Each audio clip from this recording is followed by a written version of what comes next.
नमस्कार दोस्तों, साहित्य ज्ञान क्लासेस में हार्दिक स्वागत है आपका। आज के सत्र में हम अध्ययन कर रहे हैं हिंदी साहित्य का इतिहास, भक्तिकाल। भक्तिकाल सगुण काव्यधारा कृष्ण भक्ति शाखा में हम अध्ययन करेंगे सूरदास और उनके साहित्य के विषय में विद्वानों के कथन और सूरदास के साहित्य पर लिखे हुए प्रमुख ग्रंथ कि सूरदास जी ने जो साहित्य लिखा उस साहित्य पर कौन कौन से ग्रंथ लिखे गए और सूरदास का जो साहित्य है और सूरदास जी हैं उनके विषय में विद्वान क्या कहते हैं। तो हम इन सभी तथ्यों का अध्ययन करेंगे आज के सत्र में। तो चलिए शुरू करते हैं। सूरदास और उनके साहित्य के संदर्भ में विद्वानों के कथन कि सूरदास जी के विषय में किस किस विद्वान ने कौन कौन से कथन कहे हैं। इन कथनों से बहुत सारे प्रश्न आते हैं परीक्षाओं में, तो चलिए देखते हैं। कथन है, सूरदास की कविता में हम विश्वव्यापी राग सुनते हैं। वह राग मनुष्य की हृदय का सूक्ष्म उद्गार है। और यह कथन है डॉक्टर राम कुमार वर्मा का। भ्रमर गीत सूर साहित्य का मुकुटमणि है। यदि वात्सल्य और श्रृंगार के पदों को निकाल भी दिया जाए तो हिंदी साहित्य में सूर का नाम अमर रखने के, यहाँ पे सूर होगा और हो गया है मिस्टेक से, साहित्य में सूर का नाम अमर रखने के लिए भ्रमर गीत ही काफी है। आचार्य शुक्ल का यह कथन है। वात्सल्य और श्रृंगार के क्षेत्र में जितना अधिक उद्घाटन सूर्य ने अपनी बंद आंखों से किया उतना किसी और ने नहीं। इन क्षेत्रों का वह कोना कोना झांक आए हैं। और यह कथन है आचार्य रामचंद्र शुक्ल का। तो ये कथन बहुत ही महत्वपूर्ण है कि सूरदास जी वात्सल्य रस का कोना कोना झांक आए हैं। बस इतना ही आता है इसमें कभी कभी, तो कोना कोना झांक आए हैं, शुक्ल जी का यह कथन है। जिस प्रकार रामचरितमानस का गान करने वाले भक्त कवियों में गोस्वामी तुलसीदास जी का स्थान सर्वश्रेष्ठ है, उसी प्रकार कृष्ण भक्ति गान करने वाले भक्त कवियों में महात्मा सूरदास का वास्तव में ये हिंदी काव्य गगन के सूर्य और चंद्र हैं। कौन? सूरदास जी और तुलसीदास जी। और ये कथन है आचार्य रामचंद्र शुक्ल का। यदि प्रबंध काव्य एक विस्तृत वनस्थली है तो मुक्तक चुना हुआ गुलदस्ता। आचार्य शुक्ल का यह कथन है। सूर ही वात्सल्य है और वात्सल्य ही सूर। आचार्य शुक्ल जी का यह कथन है। कुछ कथन है। वस्तुतः सूरदास ही ब्रजभाषा के प्रथम कवि हैं और लीला गान का महान समुद्र सूर सागर ही उनका प्रथम काव्य है। हजारी प्रसाद द्विवेदी जी का यह कथन है। सूरदास की वर्णन की हुई कृष्ण की बाल लीला को बड़े बड़े सहृदयों तक ने इस प्रकार समझा है मानो वे स्वभावोक्ति के उत्तम उदाहरण है।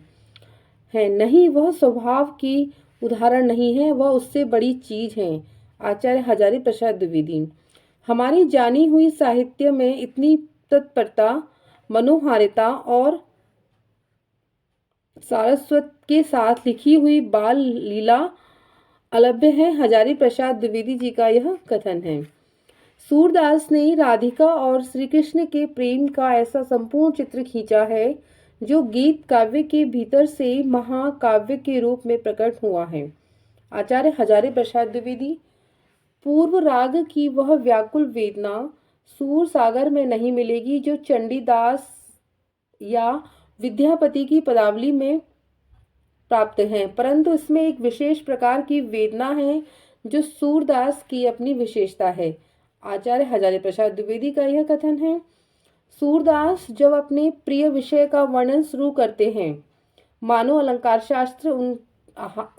शास्त्र हाथ जोड़कर उनके पीछे पीछे दौड़ा करता है। उपमाओं की बाढ़ आ जाती है, रूपकों की वर्षा होने लगती है। संगीत के प्रवाह में कवि स्वयं बह जाता है, वह अपने को भूल जाता है। और यह कथन है सूरदास के विषय में आचार्य हजारी प्रसाद द्विवेदी का। और यह कथन महत्वपूर्ण है परीक्षाओं की दृष्टि से कि अलंकार शास्त्र हाथ जोड़कर उनके पीछे दौड़ा करता है, उपमाओं की बाढ़ आ जाती है। सूरदास को छोड़ देंगे तो यहीं से शुरू होता है। मानो अलंकार शास्त्र हाथ जोड़कर उनके पीछे पीछे दौड़ा करता है, उपमाओं की बाढ़ आ जाती है, रूपकों की वर्षा होने लगती है। संगीत के प्रवाह में कवि स्वयं बह जाता है। तो ये कथन है जो किसका है? आचार्य द्विवेदी जी का कथन है। और महत्वपूर्ण कथन है। इम्पोर्टेंट लगा लीजिए इस पर, ये महत्वपूर्ण कथन है और इससे परीक्षाओं में प्रश्न अवश्य आता है। सूरसागर में परंपरा और लोक जीवन से कृष्ण कथा को ग्रहण सूरदास ने अपनी कार्यत्री प्रतिभा के सहारे उसको नया रूप निर्मित किया है। और ये कथन है मैनेजर पांडे का और उनकी रचना है भक्ति आंदोलन और सूरदास का काव्य। सूरदास निश्चय ही वात्सल्य के रस सिद्ध कवि हैं। वात्सल्य भाव से जुड़ी अनेक प्रकार की अनुभूतियां और संवेदनाओं के और सृजनात्मक कल्पना का वह प्रमाण मिलता है। और मैनेजर पांडे का यह कथन है, रचना है इनकी भक्ति आंदोलन और सूरदास का काव्य। सूरदास के संयुक्त चित्रों में राधा कृष्ण के शरीर, प्राण, मन और आत्मा की एकता का वर्णन है। मैनेजर पांडे, भक्ति आंदोलन और सूरदास का काव्य।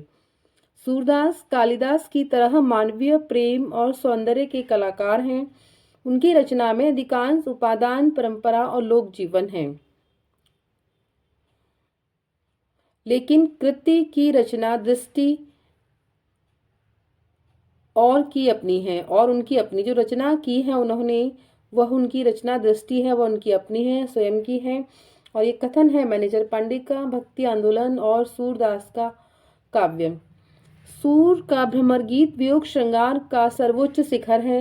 विरह की इतनी वैविध्यपूर्ण मानसिक दशाएं शायद ही कहीं मिले। पूरा भ्रमर गीत वक्रोक्तियों से भरा पड़ा है। और ये कथन है डॉक्टर बच्चन सिंह का, महत्वपूर्ण कथन है। इस पर भी इम्पोर्टेंट लगा लीजिए कि डॉक्टर बच्चन सिंह के कथन तो परीक्षाओं में आजकल बहुत आते हैं और इनसे भ्रमर गीत के बहाने निर्गुणों की उपासना की धज्जियां उड़ाने में सूर ने कोई कसर नहीं उठा रखी है। सूर्य हो गया है, सूर होगा इधर। सूर ने कोई कसर नहीं उठा रखी है, डॉक्टर बच्चन सिंह जी का कथन है सूरदास के विषय में। मुझे ऐसा लगता है कि यह पूरी की पूरी साहित्य लहरी संदेहास्पद रचना है। एक तो सूरसागर के विद्यार्थियों को यही विश्वास करने में कठिनता मालूम होती है कि सूरदास जैसा सहज भक्त अलंकार और नायिका भेद के प्रदर्शन में कैसे उलझ पड़ा। दूसरी, 109वें पद में ग्रंथ की तिथि और समाप्ति का निर्देश कर चुकने के बाद भी वह अपनी जाति और वंश का उल्लेख क्यों करने लगा। और एक कथन है हजारी प्रसाद द्विवेदी जी का सूरदास के विषय में। काव्य गुणों की इस विशाल वनस्थली में एक अपना सहज सौंदर्य है। वह उसे रमणीय उद्यान के समान नहीं है, जिसका सौंदर्य पग पग पर माली के कृतित्व की याद दिलाता है। पग पग पर माली के कृतित्व की याद दिलाया करता है, बल्कि उससे अकृत्रिम वनभूमि की भांति है, जिसका रचयिता रचना में ही घुल मिल गया है। हजारी प्रसाद द्विवेदी का यह कथन है। सूरदास बालक हृदय लेकर पैदा हुए और बालक हृदय लेकर ही इस संसार का निवाह कर गए।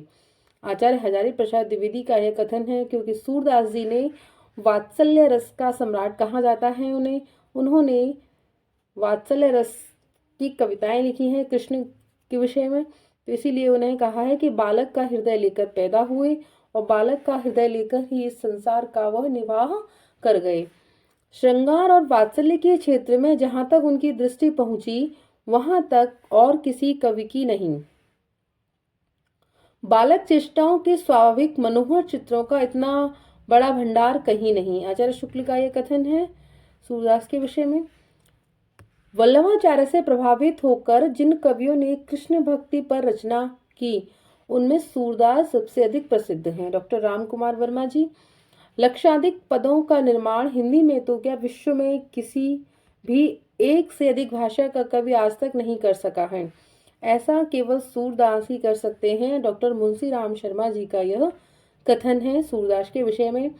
आचार्य की छाप लगी हुई 8 वीणाएं श्री कृष्ण की प्रेम लीला का कीर्तन करने उठी, जिसमें सबसे ऊंची जो सुरीली और मधुर झंकार अंधे कवि सूरदास की वीणा की थी। जो वल्लभाचार्य जी ने और विठलनाथ जी ने अष्टछाप के कवियों की स्थापना की। अष्टछाप के कवि श्रीनाथ जी के मंदिर में 8 कवि रखे गए। उनमें जो क्या है कि जो 8 वीणाएं लगी थी, उनमें श्री कृष्ण की प्रेम लीला का वर्णन कीर्तन करने उठी अष्टशाप के कवियों में उनमें सबसे सुरीली और मधुर झंकार थी वो अंधे कवि सूरदास की वीणा की थी। और यह कथन है आचार्य रामचंद्र शुक्ल का। महत्वपूर्ण है, परीक्षाओं में आता है। महत्वपूर्ण है ये कथन, IMP लगा लीजिए इसमें। अगला कथन है सूर की बड़ी भारी विशेषता है नवीन प्रसंग की उद्भावना। प्रसंगोद्भावना करने वाली ऐसी प्रतिभा हम तुलसी में नहीं पाते। महत्वपूर्ण है यह। और यह कथन है आचार्य रामचंद्र शुक्ल का। सूर की कविता में हम विश्वव्यापी राग सुनते हैं, वह राग मनुष्य के हृदय का राग होगा इधर, वह राग मनुष्य के हृदय का सूक्ष्म उद्गार है। और यह कथन है डॉक्टर राम कुमार वर्मा जी का। सूरदास के विषय में कुछ महत्वपूर्ण बिंदु हैं।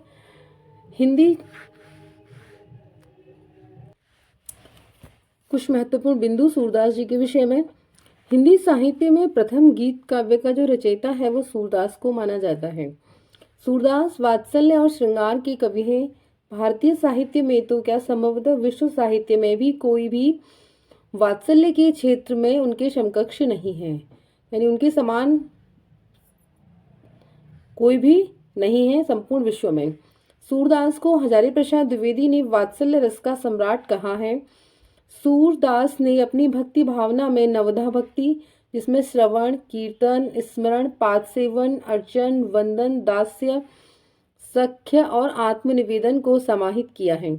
सूरदास की जो भक्ति है वो नवधा भक्ति है, तो आपको ये भी याद रखना है। और नवधा भक्ति में क्या है? श्रवण, कीर्तन, यानी भगवान की जो कृष्ण है उनका श्रवण करना है, कीर्तन, स्मरण, पाद सेवन, उनके चरणों की सेवा, तो इन सभी का वर्णन किया है। इन्होंने नवधा भक्ति को प्रेम लक्षण भक्ति का साधन मात्र माना है। प्रेम लक्षण भक्ति है माधुर्य, वात्सल्य तथा सख्य तीनों रूपों में प्रतिफलित होती है। सूरदास की शैली गीतिपरक पद शैली है, जिसमें सहज आत्माव्यक्ति, सरल शब्द योजना उनकी विशेषताएं हैं। सूरदास जी के साहित्य पर लिखे हुए प्रमुख ग्रंथ कि किस साहित्यकार ने सूरदास पर कौन से ग्रंथ लिखे हैं। इधर एक इस तरफ ग्रंथकार दिए हैं और इस तरफ ग्रंथ हैं। तो आचार्य शुक्ल लिखते हैं सूरदास और भ्रमर गीत सार। हजारी प्रसाद द्विवेदी लिखते हैं सूर साहित्य। नंद दुलारे वाजपेयी जी ने लिखा है महाकवि सूरदास। हरवेश लाल शर्मा सूर और उनका साहित्य।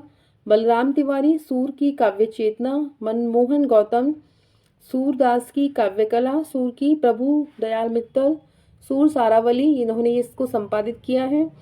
ब्रजेश्वर वर्मा सूरदास। मैनेजर पांडे लिखते हैं कृष्ण काव्य की परंपरा और सूरदास जी का काव्य। डॉक्टर मुंशी राम शर्मा लिखते हैं भारतीय साहित्य साधना और सूरदास। तो सूरदास के साहित्य पर इतने सारे ग्रंथ लिखे गए हैं और सभी साहित्यकारों ने लिखे हैं। तो आज के सत्र में इतना ही। उम्मीद करती हूँ ये सत्र आपको अच्छा लगा होगा। सूरदास के साहित्य के विषय में विद्वानों के कथन। आगे के सत्र में जुड़े रहिए। अगर आपने चैनल सब्सक्राइब नहीं किया है तो चैनल को सब्सक्राइब कीजिए, वीडियो को लाइक कीजिए, शेयर कीजिए, कमेंट्स कीजिए। बहुत बहुत धन्यवाद।